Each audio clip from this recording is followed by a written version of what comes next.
Yahoo chega ao fim, gente, e chegamos ao último episódio do IAI, podcast do Yahoo. Ao longo desses últimos 5 episódios, a gente recebeu pessoas incríveis aqui para falar sobre temas bastante importantes. Desemprego, fake news, representação feminina na política e tudo o que você precisa saber antes de colocar lá o seu númerozinho do candidato nas urnas no próximo dia 2 de outubro. É isso aí, Bru. E só que assim, a gente vai votar agora, 2 de outubro, ótimo, maneiro, mas tem muita gente que acha que 1º de janeiro de 2023 a gente já vai ter uma nova gestão, um novo Brasil, um novo mundo, flores maravilhosas, tudo se resolveu. E talvez não seja bem assim. E para comentar isso hoje, a gente convidou a professora, ativista e fundadora do Instituto Marielle Franco, a Aniele Franco. Dá uma olhada no papo que a gente teve com ela.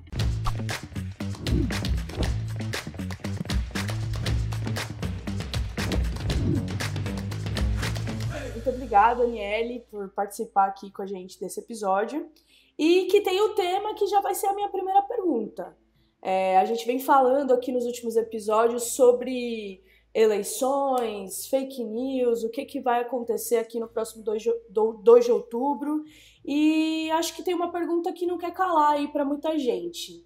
Depois de 2022, um ano tão conturbado, vai sobrar Brasil, Aniele? Primeiro, obrigada, uma honra estar aqui com vocês. Eu espero que sim, eu sou uma pessoa otimista. Eu espero que em 2022 a gente volte a sorrir. Eu espero que em 2022 não só sobe Brasil, como a gente reconstrua um Brasil e tenha um Brasil mais humano, com mais empatia, um Brasil que se preocupa realmente com valores das pessoas, né? E não fica ali causando segregação, nem polarização. Eu sou confiante, embora a gente esteja vivendo e vendo também um cenário bem caótico, né? Mesmo com as pessoas espalhando fake news e dizendo que não, está tudo sob controle, nós temos aí um Brasil que vai precisar se reerguer, se reconstruir, se ressignificar depois desses 4 anos aí de trevas, eu diria. É verdade, né? A gente vem aí, né, Aniele, de um período de muitas trevas, um período muito complicado. E que está complicado, né? Por exemplo, a questão dos dados que a gente tem sobre economia. A gente tem aí muita gente com fome, a gente tem alto índice de desemprego, né? Hoje a gente até comentou nos outros episódios a questão de que somos ainda 10 milhões de desempregados no Brasil. E a conta do mercado continua pesando no bolso das pessoas, ninguém está conseguindo comprar comida direito. Enfim, você acha que esse cenário, né, um cenário urgente como esse, você acha que ele pode mudar logo quando a gente assumir uma nova gestão no ano que vem? Acho que vai ter trabalho, eu acho que não vai ser de um dia para a noite. Eu acho que a gente vai precisar se manter atento a tudo que for feito. Acho que ninguém... É isso, a gente sabe que no Brasil que a gente vive, ninguém governa sozinho, primeira coisa, ponto. A gente precisa ter sempre ali vários campos trabalhando em conjunto. Isso é um ponto. O segundo ponto, que eu acho que, assim, tem muita coisa para ser reavaliada, reenviada, enfim, não só trocada, mas a fome, ela é urgente, sabe? Porque a gente tá de volta em mapa da fome com milhões de brasileiros, é inadmissível, assim, um país que tinha tudo para dar certo em vários campos, em vários aspectos. É triste a gente ter pessoas, por exemplo, que hoje estão à frente em posições e cargos que deveriam estar realmente cuidando das pessoas, zombarem de fome. Ou dizer que se vão na padaria, não enxergam e não veem ninguém pedindo pão. Eu não sei, assim, que tipo de padaria essas pessoas frequentam. Mas se a gente anda em determinados lugares no Rio de Janeiro, a gente vê. Então, eu espero que seja imediato. Eu sei que não dá para ser. A gente sabe que não vai fazer milagre. Ah, foi eleito, vamos... Mas, assim, vai ser importante começar a agir, principalmente na questão da fome, na questão do desemprego, na questão do desmatamento, do clima, porque a Amazônia está lá sendo devastada, né? Então, acho que tem algumas áreas ali que vai precisar de uma atenção especial e de... É isso, vambora, agilidade. Eu concordo com você. Eu acho que as pessoas estão andando nas padarias erradas, né? Porque eu moro aqui no centro de São Paulo e não tenho como andar 2 minutos sem ter uma pessoa numa situação de vulnerabilidade social extrema, assim, E eu moro no centro há muitos anos já e essa situação foi crescendo, né? E é uma situação muito violenta para essas pessoas. E em termos de violência, Aniele, a sua família enfrentou essa situação de uma forma da pior maneira possível, né? Como você acha que um novo governo pode melhorar essa situação de violência, não só em relação à fome, à vulnerabilidade social, mas em violência física mesmo, que a gente tem visto cada vez mais, né? Essa semana o Haddad cancelou ali uma parte da campanha dele com medo de sair nas ruas por conta de ameaças e tudo mais. A gente está vivendo um momento de tensão muito grande. Como você acredita que um novo governo pode melhorar essa situação, ou vai ter esse backlash assim, do governo que perder, por exemplo? Bru, olha, vou ser muito honesta com você. Eu acho que a gente está vivendo um momento de vários tipos de violência. A sua pergunta é foda demais, mas eu preciso quebrar ela em algumas partes, assim, porque vamos começar pela violência que mata minha irmã, a violência política, que é algo que acontece há anos. Talvez o crime da Mari ele escancare o ápice de crueldade e covardia de uma violência política contra as mulheres, contra a democracia, contra políticos. A gente sabe que outras pessoas já foram assassinadas assim, por disputa política, disputa de território, mas o crime da Marielle, ele tem aberto coisas e escancarado escândalos diversos, que só realmente ele tem conseguido fazer, infelizmente. Então, começa por aí. Se a gente pensa na violência política desde 2018 para cá, por exemplo, dentro do Instituto Marielle Franco, a gente fez 2 pesquisas, 2020 e 2021. A primeira pesquisa com mulheres negras que estavam ali se candidatando em 2020. A segunda pesquisa nós fizemos com mulheres que já foram eleitas. Então, só para vocês terem um exemplo, a gente conversando com Benedita da Silva, que tem mais de 30 anos de política, ela virou pra gente, chorando na entrevista, e falou assim, olha, eu já vivia violência política, mas eu não nomeava como violência política. Eu não sabia que era violência política o que eu passava. Então, assim, é muito cruel, porque quando eu tenho uma professora do doutorado, que é a Fátima Lima, que ela fala assim, quando a branquitude engrossa, né, tipo, fica mais assim, acirrada, fica mais difícil para a pretitude. E é isso. Ninguém quer dar vaga, dar espaço, dar protagonismo. A gente entende isso. Então, a violência cresce aí. Cara, a gente podia continuar falando disso aqui para pegar metade do podcast de vocês e eu não quero. Porque é violência policial. O Rio de Janeiro, São Paulo, a gente sabe. Cidades do Nordeste matam. Asfixiar um homem dentro do carro da Polícia Federal é inadmissível. Uma chacina de 28 pessoas dentro da favela do Rio de Janeiro também é inadmissível. Se a gente pensar outras violências, violência contra as mulheres, assédio, estupro, a gente vai.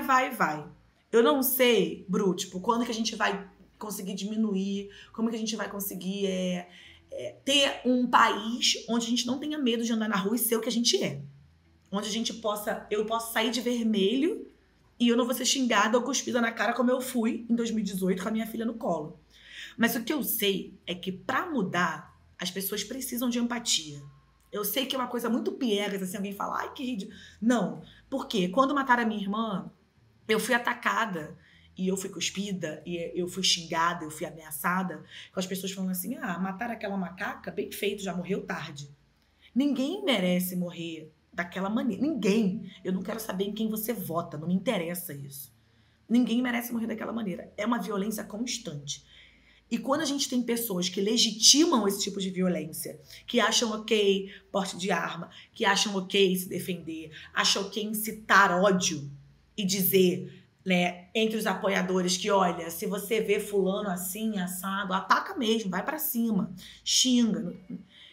Entendeu? Esse é o país que a gente está vivendo. Então, eu acredito que as pessoas só vão conseguir mudar seus comportamentos quando elas começarem a entender que, para entrar numa favela e fazer uma operação, eu tenho que entender que ali tem morador, que ali tem estudante, que ali tem pessoas que trabalham seriamente e não dá para eu sair entrando com helicóptero e caveirão e metralhando geral. Porque outras pessoas também podem morrer.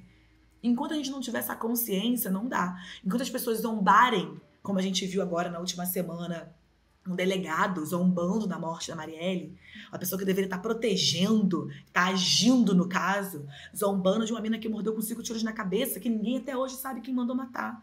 Então, enquanto a gente estiver por isso, assim, eu peço desculpa pela resposta longa, por me alongar, mas é um assunto que realmente mexe muito comigo, a gente não vai ter um país melhor, e é o país que a gente vai deixar para os nossos filhos, nossas filhas, nossas netas, que vão ter que estar aí daqui a pouco tendo que se defender, ou não podendo usar a roupa que querem, ou não se assumirem como gostam de ser, porque é um país que mata, infelizmente. É muito importante você falar isso, Aniele. Acho que tem uma coisa que, a partir do momento que você legitima esse tipo de violência, ela vira banalizada. As pessoas não veem mais o quanto é horrível uma pessoa ser morta, por exemplo, com 5 tiros na cabeça, independente de quem é essa pessoa, né? Vira uma coisa banal, a gente perde a noção do que é, de fato. Por exemplo, a gente ter perdido mais de 700 mil pessoas para uma pandemia. Isso não, eu estava vendo o pessoal analisando na internet que esse final de semana que passou, na semana que a gente está gravando aqui o podcast, foi o Rock in Rio. E no show ali do Coldplay tinha 700 mil pessoas. A quantidade de pessoas que a gente perdeu. Tipo assim, olha o tanto de gente. E parece que isso é uma coisa banal. Morreu 700 mil pessoas, pandemia, é isso aí. Inclusive, eu acho que falando de pandemia é um tema, né, muito caro aos brasileiros, principalmente nessa gestão em que a gente ainda se encontra. E a gente teve isso, tipo, quase 700 mil mortes, a gente teve CPI, a gente teve escândalos aí falando sobre corrupção na compra de vacinas, a gente teve incentivo de tratamento com medicamentos ineficazes contra a Covid, etc. E até hoje a gente não viu ninguém sendo de fato responsabilizado em relação a essas mortes. Né, falando aí a nível de governo federal, a nível de Ministério da Saúde, enfim.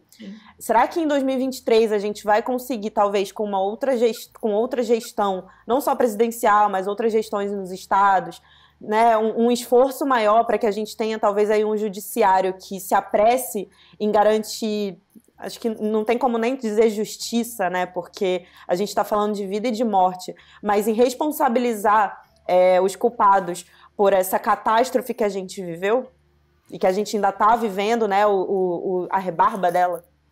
Olha, eu não sei se a gente vai ter realmente... Assim, a gente está num desgoverno que não assume muito o que faz, né? Eu acho que, assim, desse a gente não tem muito o que esperar. Essa é a minha opinião. E eu sei que muitas pessoas ali vão falar assim, não tenho o que esperar. A pessoa que zomba, você falou, a sua pergunta era melhor do que a minha resposta, assim, porque você vai detalhando coisas importantíssimas. Quem zomba de uma mina preta morta e quem zomba de pessoas que, por exemplo, no norte do país ficaram sem respirador, sabe? Assim, tipo, é muito cruel isso, é muito... A gente teve a pessoa imitando uma pessoa sem ar, né? Num lugar que não tinha oxigênio. Não tinha, gente, assim, tipo... mas eu duvido que se fosse para algum familiar, como a gente consegue ver que as pessoas, às vezes, mudam o percurso de investigação e tantas outras coisas pelas famílias, né? Porque a família que importa é só a nossa, a dos outros dane-se. Não ia passar isso, assim, não ia, né, deixar chegar a esse ponto. Eu espero muito, muito que a gente consiga ter um governo que pense nas pessoas, um governo que possa agir, né, com mais cuidado, que assuma a responsabilidade. Eu não acho que, se a gente tiver aí uma troca ano que vem, que a gente tem que baixar a guarda, não. Pelo contrário, se a gente está votando e colocando alguém lá dentro aí, que a gente tem que cobrar mais ainda. E, assim, em alguns momentos... Eu estive em contato, né, com a pessoa, o meu voto, ele é muito claro para 2022, então, por às vezes conseguir estar próximo ou falar com pessoas que estão construindo esse governo, eu falo, vai ser um ano também de cobranças, porque a gente precisa de responsabilidade, a gente precisa de pessoas que cheguem lá e assumam. Mas eu vou confessar para vocês uma coisa, assim, tipo, pegando esse gancho da sua pergunta, eu espero que a gente esteja galgando e dando passos largos para pensar num futuro, a gente ter ali mais escolhas, sabe? Não a gente ter apenas uma ou duas opções, mas pessoas que pensem e pareçam como a gente, assim, tipo, que possa ter, tipo, né, quem sabe, uma vice-presidenta negra, como a gente teve agora eleita na Colômbia, ou uma futura presidenta, né, que venha se candidatar. Eu não sei, mas eu acho que a gente precisa olhar num horizonte maior e pensar que, cara, quem entrar vai precisar chamar a responsabilidade pra si, sabe? Tipo, final de campeonato, falar assim, ó, vou bater no peito e vou assumir e vou dar conta. É o que eu espero, realmente, porque a gente vai cobrar. Seja quem for que esteja lá, o que a gente puder fazer de barulho na sociedade civil pra cobrar, a gente vai cobrar. Eu acho que a gente vive esse momento muito instável, né, politicamente. A gente tem 2 polos aí competindo e é um governo que pouco avançou em diversas áreas, como a gente já comentou, não só nesse episódio, mas nos outros que a gente gravou. E eu acho que talvez o que mais faça falta é essa estabilidade política, porque a partir dela você tem outras opções, né, como você mesmo comentou. A partir dela você tem outras pessoas ali que surjam com propostas diferentes, pessoas diversas que representem outras causas, e a gente tira um pouco dessas 2 figuras centrais, assim, né? A gente consegue ter mais diversidade. Você acredita que 2023 pode trazer esse cenário pra gente? 2024, por exemplo, que já tem uma nova eleição, a gente pode sonhar com isso? Ou é uma ilusão distante, assim? Amiga, eu sou a pessoa que sonho. Assim, eu sonho pra tudo. Então eu fico aqui planejando várias coisas. Tem viagem que eu já fiz só sonhando na minha cabeça. Eu acho que sim, a gente tem que sonhar, a gente tem que esperar, mas tem que trabalhar ao mesmo tempo para isso, assim. Quando a gente teve, né? O que aconteceu em 2018 é muito sério, né? Porque a gente, por exemplo, aqui no Rio de Janeiro, ninguém sabia quem era o Witzel. Ninguém sabia. Aquela pessoa surgiu do nada, chegou ali, entrou em meio de um monte de igreja evangélica. Não só isso, mas assim, em pessoas do direito. Tinham várias vertentes do que o Witzel estava sendo eleito, né? Tipo, entre os militares e por aí ia. Mas ninguém tinha ouvido falar dele. E deu no que deu. Porque as pessoas desdenhavam daquilo ali. Ah, não. Igual Crivella no Rio de Janeiro. Não, não tem força para isso. Gente, não só teve como foi eleito. Entendeu? Então, tô falando daqui porque a gente está vivendo um momento onde as pessoas não checam informações. As pessoas recebem no WhatsApp, as pessoas recebem no Facebook. Vamos falar que hoje existe uma emissora que propaga fake news. Ela propaga fake news. Assim, é surreal. Pior ainda a gente ter, tipo, um veículo, né, de internet que é tão grande, onde todo mundo entra, pesquisa e tal, que pesquisa só está favorecendo um lado do campo. Então, que democracia é essa? Eu sonho realmente, assim, Bruto, confesso que eu tenho sonhado. Tem que começar a eleger desde prefeitura, vereadores, e ir subindo e tal, com pessoas que a gente, de fato, possa ter acesso, sabe? Acho que não só isso, assim, possa cobrar, possa estar ali, possa estar vigilante. A gente tem feito escolhas difíceis, assim, acho que principalmente as pessoas negras, as pessoas quilombolas, pessoas LGBTQIAP+, que demos poder para essas pessoas e agora vai ser difícil tirar. Então, respondendo a sua pergunta, eu sonho muito, sonho com um país mais digno, sonho com uma Câmara, uma LERJ, sonho com pessoas que, de fato, vão estar fazendo pelo povo e não preocupadas, né, em só cuidar do próprio bolso. E, assim, a única que eu conheci presencialmente mesmo, que eu botava minha mão no fogo, me tiraram. Então, agora é um trabalho de formiguinha, de entender, buscar, enfim, porque a Mari fazia política de uma maneira muito diferente, assim, tipo, muito diferente. E eu vivi isso na pele, eu acompanhei, eu fiz campanha. Então, é muito difícil para mim, mas ainda assim eu tenho tentado buscar e impulsionar pessoas a partir, né, e através do legado dela também. Então, quem sabe 2023 vai ser melhor, 24, 26 e por aí vai, pra gente deixar um país mais digno aí pras nossas crias. Deixar que floresça mesmo, né? Acho que uma das frases que mais ficou marcada em relação a Marielle é que ela foi uma semente, né, na política brasileira. Então, a gente precisa ter espaço para que essas sementes floresçam brotem, apareçam e tenham espaço, poder, enfim. E só fazendo aqui o nosso alto jabá, né, galera? Temos episódio aqui sobre fake news, onde a gente falou com o Sleeping Giants, justamente sobre esse tema que atravessou muito a eleição de 2018, e essa também a gente tem visto vários casos de fake news. E também temos um episódio muito legal com o Jean Willis falando sobre o poder executivo, onde ele dá uma aula ali sobre a importância desse poder. Então, Aniele, pensando também, falando da semente da Marielle, né? Tipo, a questão da gente ter mais mulheres, inclusive também completando, né, a fala da Bruna, a gente também falou sobre a ausência de mulheres na política, né? E a gente sabe que desde Marielle e outras mulheres assim que trouxeram um protagonismo muito grande para dentro dos poderes, né? Para dentro da política, a gente também vê representatividade em outros campos, né? A gente tem, por exemplo, esse ano, um número recorde de candidaturas indígenas e uma vontade de se estabelecer a bancada do COCAR lá no Congresso. A gente também tem um número expressivo de candidaturas LGBTQIA+, inclusive, acho que a Gênero e Número deu uma pesquisa muito interessante falando que houve um aumento de candidaturas transexuais. Enfim, e a gente vê que essa semente, ela gera muita coisa, ela gera muitos frutos. Mas, ao mesmo tempo, a gente também vê, né, nesse período eleitoral, a gente vê pesquisas, a gente vê sabatinas, a gente vê debates. E aí, se a gente for pensar na disputa para a presidência, também a disputa nos estados, mas principalmente para a presidência, né? A gente vê que tem uma maioria ali de homens, as mulheres, elas são mulheres brancas.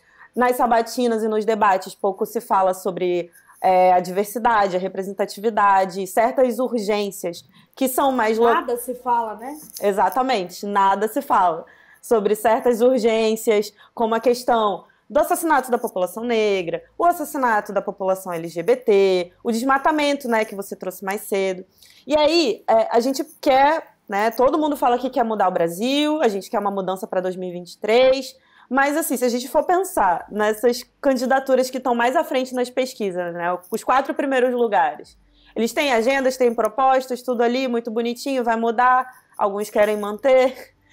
Será que dentro dessas propostas a gente vê realmente propostas que atendam a essa diversidade, atendam os grupos, né? Que, enfim, acho que nem cabe mais chamar só minorias, porque somos maiorias, são maiorias.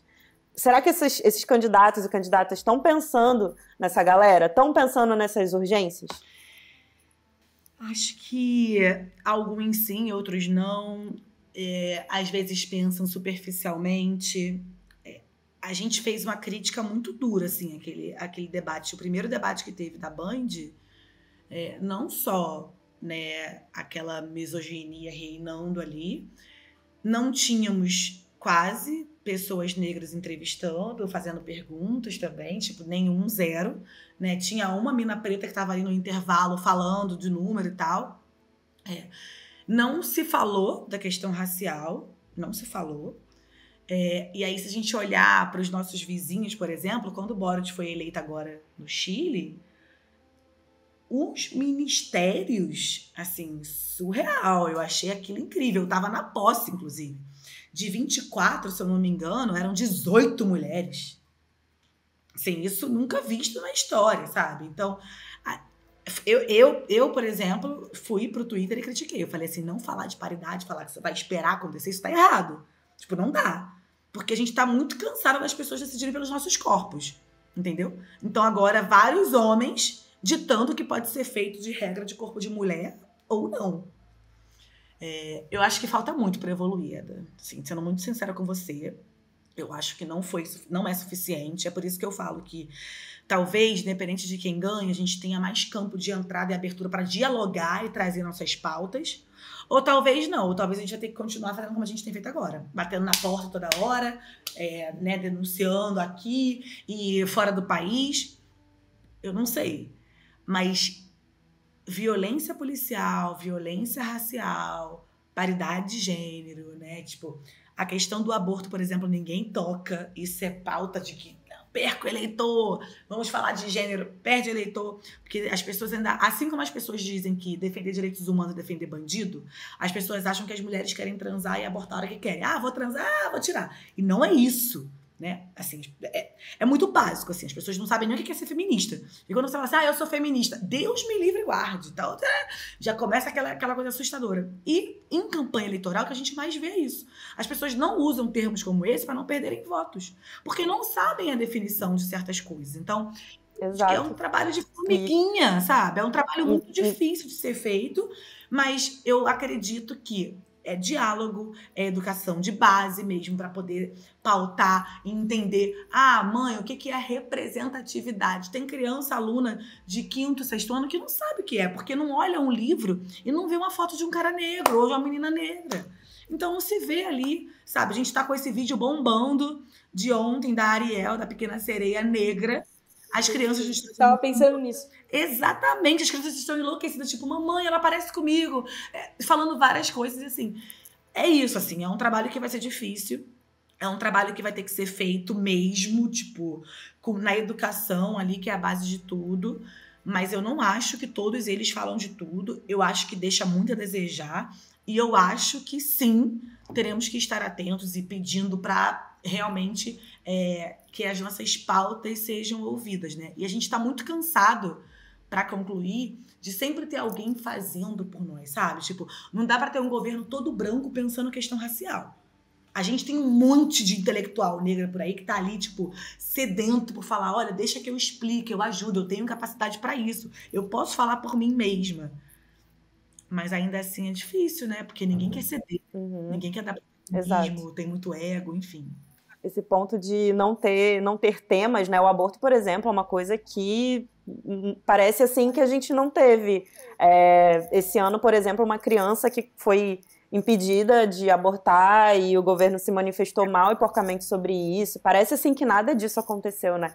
Inclusive, você falou, assim, me veio na memória que lá em 2017 eu, enfim, estava estudando jornalismo, fui fazer minha primeira reportagem para um veículo aqui no Rio de Janeiro, e era sobre o aborto, inclusive sobre o aborto nas periferias, e a pessoa que eu entrevistei foi Marielle, assim, foi a primeira pessoa pública que eu entrevistei, e foi muito importante, assim, foi muito marcante para mim. E é isso, ela, por exemplo, era uma figura que ela não tinha temas que ela não falava, tinha os que ela mais falava, porque remetia de onde ela vinha, remetia ao público que queria falar com ela. Né, ela queria falar sobre igualdade, sobre paridade, ela falava assim sobre o assassinato da população negra, que isso a gente não viu no debate da Band, a gente não vê nas sabatinas, falava assim sobre o aborto, que é esse tema aí que, como você comentou, foi completamente silenciado, mutado, né, parece que não, é realmente isso, não vamos falar, porque nem bem nem mal, nem sim nem não, porque senão vai perder eleitorado, né? Sim, é isso. Mas é isso. Que bom que você entrevistou ela, que legal. E uma coisa que a gente conversou até com o Jean, no papo sobre o poder executivo, é que é muito difícil você ter uma pessoa só ali, entendeu? Essa pessoa vira alvo. Não adianta nada a gente colocar uma pessoa negra sozinha ali dentro do Congresso para ela virar totem, só vai falar sobre racismo, sobre violência, ou ela vai virar um alvo fácil. No caso, a gente estava falando com ele sobre as conquistas em relação à comunidade LGBT, que ele estava por trás, mas ele estava sozinho. Então demorou muito para que as coisas andassem, né? Se você faz... É aquele famoso a união faz a força, né? Se você coloca uma pessoa sozinha ali, vai ser muito difícil ela ter algum tipo de voz. Ela vai acabar sendo silenciada, violentada. Exatamente. De diversas maneiras. Tem luta que tem que ser coletiva, né, Bruno? Tipo, a não ser aquela luta que a gente enfrenta sozinha mesmo, que aí você faz terapia, você cuida de você mesma, tem um autocuidado.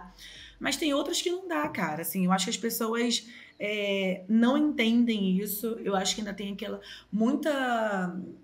muito mistério, né, por trás do tipo, eu não gosto de política, eu não quero falar sobre isso, eu não... Mas atinge todo mundo diretamente e indiretamente, porque todo mundo compra um pão, compra um feijão, compra um arroz. E assim, só não enxerga quem não quer. Quem, de fato, né, quer fechar os olhos e falar assim, não, e tal. Assim, tem muita coisa errada. Óbvio que teve muita coisa errada. A gente sabe disso, a gente tá ali. Quem se intera e vê vários veículos, né, de informação, vai entender e vai ver. O que não dá é a gente fechar e ficar assim, né, tipo, pra uma coisa só. Então é uma luta coletiva de todo mundo, é uma luta de formiguinha, assim, é um trabalho que, cara, eu não sei nem se vai ser minha geração que vai resolver isso, sabe? Talvez não seja, talvez sejam as próximas e tal. Eu tenho 2 filhas, então eu tento muito passar para elas, assim, seja quem vocês quiserem ser. Assim, a bebezinha ainda não entende, mas é cheia de personalidade. E a outra que tá com 6 para 7 anos, a gente tá moldando o caráter, é isso, tipo. É uma luta que é sua também, sabe? É uma luta que vai ser sua daqui a alguns anos. Para você querer fazer, ou ir para as festas, ou fazer isso ou aquilo, você tem que saber quem você vai votar. Ou você vai votar em alguém que defende a ditadura, que tu vai ter que ficar em casa ou não, ou passar por coisas muito piores, ou você vai buscar a sua liberdade de expressão, de viver, de vida, enfim. Chega a ser um pouco triste, né? Você pensar que talvez a gente está aqui tentando ter um Brasil melhor para as pessoas, para a diversidade, um Brasil mais diverso, e talvez a gente não veja isso. Talvez seja só nossos filhos, enfim. A gente já falou bastante sobre política pública, né? A gente teve alguns retrocessos com a perda de ministérios e alguns programas de assistência social, como o Bolsa Família, que estava perto de completar 20 anos, que foi descontinuado, né, pelo atual governo.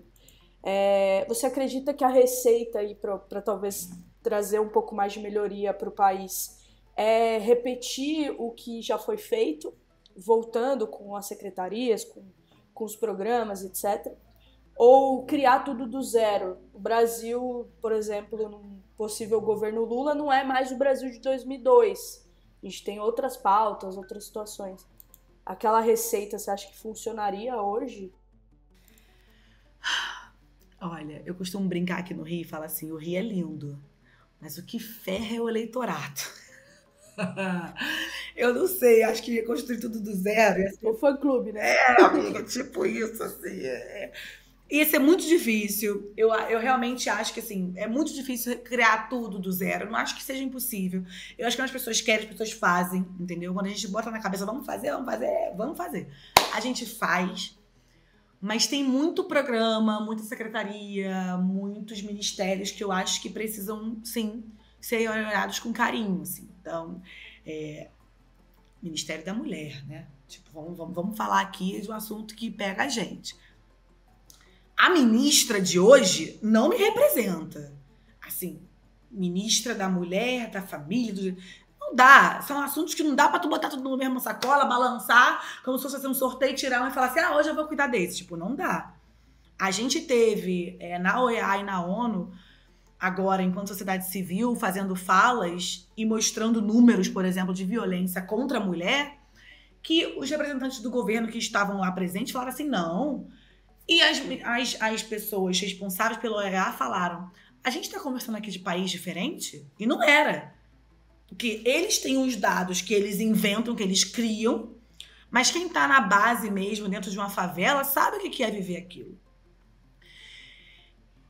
Eu não sei, eu acho que seria muito ousado recriar tudo. Eu acho que tem muitos programas e muitas coisas que precisam estar ali e serem lapidadas, eu diria. Eu acho que a melhor palavra seria essa. Vamos lapidar e vamos voltar. Quem sabe? Vai ser um Gilberto Gil que vai estar ali à frente de um ministério novamente? Eu não sei. Mas, assim, eu acho que tem coisas que a gente precisa manter. Porque, cara, Bolsa Família, né? Sei lá agora o nome que esse cara deu agora. Auxílio Brasil. Auxílio Brasil. E que a pessoa, além de fake news, faz plágio, sabe? Na academia isso é muito grave. Quando você faz plágio, é tenso. Então, assim, você... É isso, troca o nome do texto, você vai botando sinônimo, né? Então, a galera que já ficou no sufoco fazer trabalho acadêmico vai entender perfeitamente essa loucura. E não adianta muito fazer, porque o professor que é esperto acaba pegando, né? E descobre aquilo.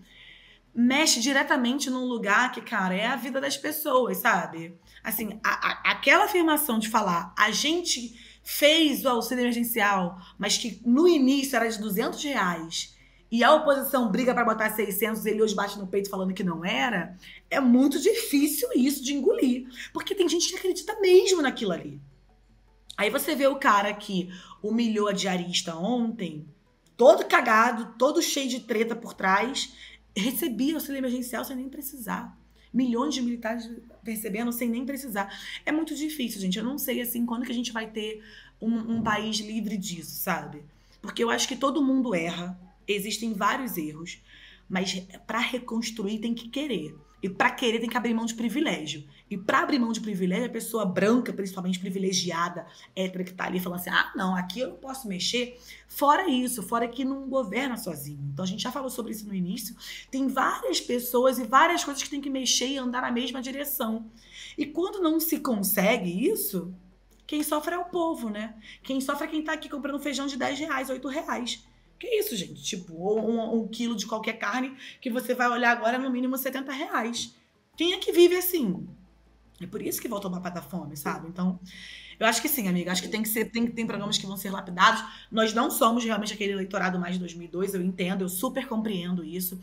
Eu acho que o atual desgoverno fez foi abrir a porta por um monte de gente conservadora, hipócrita, que é aquele cara que fala, vamos defender a família, mas tá ali com 20 famílias, traindo a mulher em casa, batendo na mulher e tal, cheio de hipocrisia.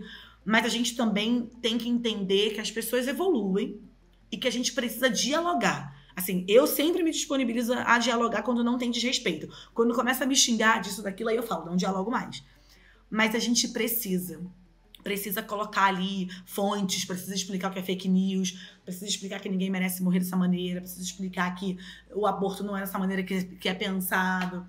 Enfim, vai ter muito trabalho, assim. Eu costumo até brincar quando eu encontro, eu falo, olha, a gente tá aqui disposto para trabalhar junto.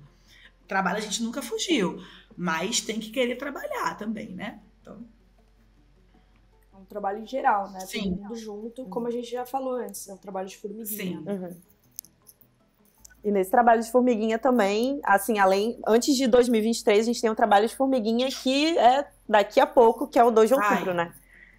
E, enfim, a hora lá da urna e tudo mais, e, enfim, por mais que a gente tenha, assim, uma massa muito grande de informações via imprensa, via redes sociais e tudo mais, sobre os candidatos, sobre as propostas, tem gente que não sabe em quem quer votar, tem gente que fica desiludido com a questão eleitoral como um todo, e aí, às vezes, pensa num voto nulo, num voto em branco, enfim... Como que você acha que a gente pode trabalhar aqui, né, encerrando o nosso papo, para transpor essa barreira do voto nulo, por exemplo, do voto branco? Ai, meu Deus, pergunta de milhões. A pergunta que toda reunião a gente tem. A pergunta que não quer calar. É a pergunta de milhões, né, que a Eda fez, assim, eu não sei, porque eu acho que tem algumas coisas primeiro que tem que ser feita, que é entender a realidade da pessoa, entender onde é que a pessoa mais tem aquele calo que aperta ali. Eu acho que tem votos nulos que são realmente nulo, porque, eu tô na dúvida, porque, não quero me meter, porque, não gosto. Mas tem uns votos nulos que são, assim, cobertos de mistérios do tipo, cara, eu não vou aqui me comprometer em falar de aborto na minha família, eu não vou falar de pauta de gênero, eu não vou... Que fica meio que aquela coisa assim, eu odeio essa frase, mas meio que em cima do muro, sem saber pra onde vai, assim, não quer se indispor com alguém. Mas é muita conversa, Bruno, tipo, tem que ser muita conversa, tem que ter muita paciência, tem que mostrar, tem que pegar matérias, tem que dar reportagem, tem que falar assim, cara, não é bem assim. Olha, isso aqui foi falado lá naquele dia, mas, porra, né?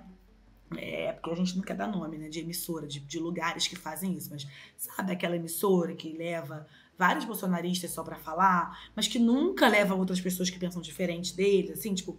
Então, você tem que olhar pra além daquilo ali. Eu não sei como é que a gente vai pegar esses votos nulos, assim, mas eu queria muito ter mais tempo de fazer. Tem muita gente que conversa comigo pelo Instagram, então eu costumo pegar matéria que eu li. Como eu leio muita coisa e eu recebo muita coisa, e eu vou checar e ver link. Cara, o Sleep Giants é ótimo. Você citou, assim, tipo, eles são maravilhosos, assim, tipo, maravilhosas, porque tem várias mulheres incríveis também lá dentro, que fazem esse trabalho, assim, de formiguinha mesmo, de pegar e falar, olha, isso aqui é fake, isso aqui não rolou. Eu acho que, cara, pra combater voto nulo também, a primeira coisa era combater fake news. Porque ia ser lindamente, assim, tipo, acho que tem uma coisa que é, tipo, a Marina sinalizou agora um apoio, independente de quem você vai apoiar, né? Tipo, eu realmente espero que, é isso, a gente provavelmente vai ter segundo turno. Eu sinto muito, assim, tipo, tem um candidato específico que eu acho ele extremamente inteligente, mas tá indo pra um lugar, tipo, muito desviável, assim, que não tem postura. de sinalização que vai apoiar um ou outro, mas acaba dando sinais que vai para um lado que a gente não gostaria que ele fosse. Então, eu acho que se as pessoas fossem mais transparentes, eu acho que ia ajudar na coisa do votos indecisos ali, sabe? Transparente mesmo, de falar assim, olha, vamos conversar aqui, vamos trazer, eu vou trazer, isso aqui é o que eu quero, isso aqui é o que eu vou apresentar. Ou, em caso de segundo turno, eu vou estar desse lado, porque esse lado faz isso, isso e isso. Mas, repetindo, para acabar, para também não tomar muito tempo de vocês, eu acho que a coisa da fake news, da incitação, da violência, do ódio, deveria ser uma pauta bem importante para os indecisos, assim, tipo, mostrar desmatamento, mostrar desemprego, mostrar fome, mostrar como trata jornalista, mostrar como trata mulher, mostrar todas as falas machistas, misóginas que são feitas ali entre alguns candidatos, mostrar que não tem respeito muito ali com humanidade, com morte. Eu acho que isso é fundamental. Acho que é isso, através da transparência. No nosso primeiro episódio, a gente falou com a Gabi Oliveira sobre influenciadores e política, né? E ela falou uma coisa muito interessante que eu venho pensando desde que a gente conversou, que é você analisar os seus últimos 10 anos aí. Como foi a sua vida nos últimos 10 anos, a vida da sua família? O que você fazia 10 anos atrás? O que você faz hoje com o dinheiro que você tem? As pessoas esquecem, né? O que você quer ter. Às vezes um jovem, né? A gente tem focado muito nessa conversa com a galera que vai voltar pela primeira vez e tal. Então, pensa um pouco como era a sua família 10 anos atrás. Vocês viajavam todo ano e agora não viaja tem 2, 3 anos. Como que foi pra você essa mudança, né? Pensar um pouco na sua vida pessoal mesmo. Porque apesar da gente estar fazendo algo coletivo, um trabalho de formiguinha, como a gente falou várias vezes, às vezes você trazer pra sua vida pessoal também pode te ajudar a não ficar ali em cima do Exatamente, exatamente. É isso, assim. Acho que vai ser difícil, amiga. Acho que a gente não vai ter nada muito dado, mas... E também tem um problema geracional, né, Bru? Porque, assim, tem pessoas que... são de gerações diferentes. Então, não, eu não quero saber disso, esse assunto... Então, até pra isso tem que ter também muita paciência, entendeu? E a Gabi falou um ponto que é muito real. Se as pessoas falarem assim, se a minha vida daqui a 8 anos atrás, tipo, 10 anos, 11 anos atrás não era melhor, porque a minha era... Assim, foi a época que eu consegui comprar um carro, foi a época que a gente conseguiu comprar uma casa. Época que eu entrei para a universidade por cota, sim. Sou hergiana, formada por cotas raciais, com muito orgulho, não tenho nenhuma vergonha de falar. E fico pé da vida quando eu falo, a cota tem que ser social, sabe? Cota não tem que ser social, porque cota é uma reparação, é o começo de uma reparação histórica. E quando a gente vê agora, eu tenho pouquíssimos professores negros no doutorado, sabe? Eu era uma das pouquíssimas professoras negras de inglês, porque as pessoas não tinham oportunidade de ter curso de inglês. E a minha mãe, na época, conseguia pagar curso de inglês pra gente. Então, assim, é muita coisa que as pessoas esquecem, desdenham. Tudo isso em nome de valores que nem sempre são valores que eles realmente defendem. Então, é difícil, assim. Tipo, eram anos mais leves. Eram anos mais humanos. Tinham problemas? Tinham muitos. Violência policial? Tinha. A gente sabe que tinha. É um assunto que nunca acabou. Sim. Mas a vida... A qualidade de vida era mais tranquila, assim, pelo menos pra mim e pra minha família. O feijão não custava R$10, né, gente? Vamos lá. Gente, pelo amor de Deus. Eu já paguei 2 e pouco. Se não tinha aí feijão caro, café caro, queijo caro, tudo caro. Bom, é isso aí, gente. É o trabalho de formiguinha, né? Que vamos junto pra um Brasil mais diverso, mais inclusivo, menos difícil.